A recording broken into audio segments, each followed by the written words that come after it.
La Finlande et son été qui s'étire tout en douceur entre lacs et forêts. Un été de porcelaine plein de langueurs et de rêves.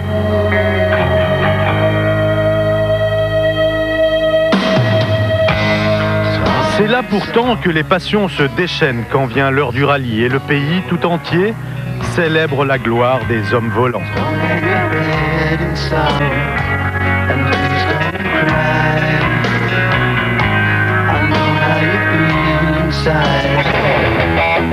Depuis toujours, les gens du cru se sont serrés les coudes pour repousser l'envahisseur. Seuls Carlos Sainz en 1990 et Didier Auriol en 1993 ont pu réussir l'impossible pari et l'affront n'est toujours pas digéré du côté de Jyväskylä, là où a grandi la légende de Juha Kankkunen.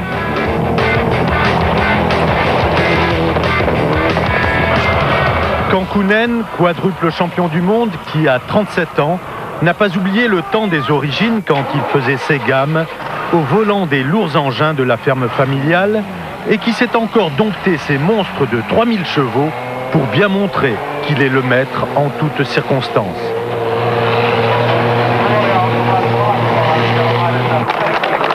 Un maître qui n'est pas chiche pour dispenser son savoir à ses jeunes protégés, qui, à l'image de Tommi Mäkinen, sont aptes à reprendre le flambeau.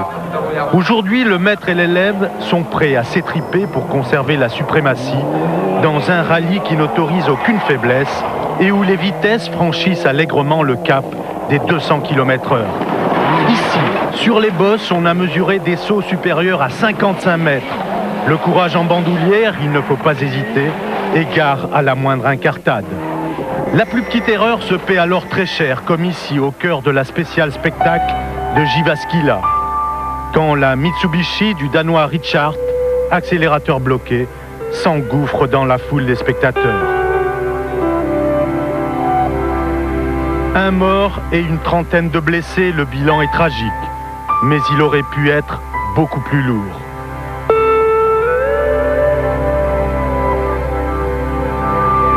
On invoque alors la fatalité en portant tous nos regards sur une course qui s'emballe d'entrée sur le toboggan infernal d'un parcours impitoyable. Colin McRae, qui court comme un forcené derrière sa superbe de la saison passée, n'ira pas bien loin. Il commet des fautes, McRae.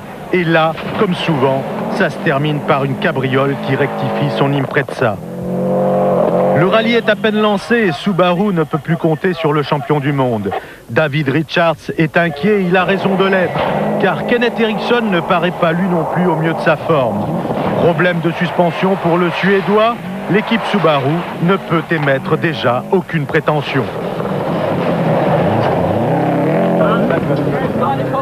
Ford n'est pas mieux loti avec un nouveau moteur qui a certes progressé au niveau du couple, mais qui rame encore en vitesse de pointe. Près de 15 km/h d'écart entre la voiture de Sainz et la Mitsubishi de Mäkinen, la plus rapide du lot.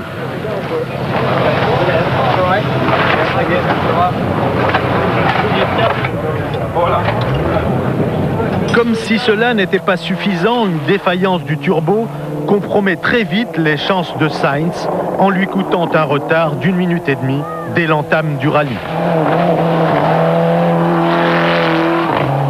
Tout de suite dans le premier spécial, il a perdu 1 minute et demie avec un panne avec un tube de la pression de turbo.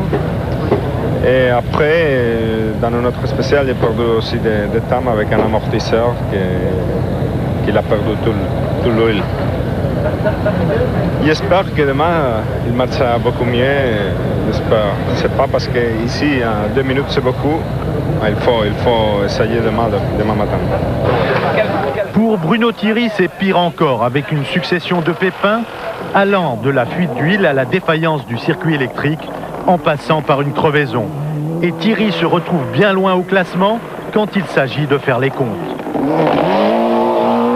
La voiture, elle n'est pas très constante pour l'instant, elle est très irrégulière, elle a des réactions un peu bizarres quand il y a des changements de surface. Et bon, il y a certaines spéciales, ça marche très bien, on a fait des très bons temps aujourd'hui, mais c'est très irrégulier, donc demain on va essayer un peu de compenser ça en jouant sur les suspensions. Personne en vérité n'est en mesure de venir contrecarrer les plans de Kankkunen et de Mäkinen qui sont lancés depuis le départ dans un affrontement propre à décourager les plus entreprenants. La première étape permet à l'aîné de dominer la situation en démontrant à son cadet que rien ne lui sera épargné. Certes, la Mitsubishi paraît offrir le compromis idéal sur ce terrain, mais la Toyota lui offre une résistance terrible. Si bien que l'élève devra sortir le grand jeu tout au long de la deuxième étape pour prendre un léger ascendant sur son rival.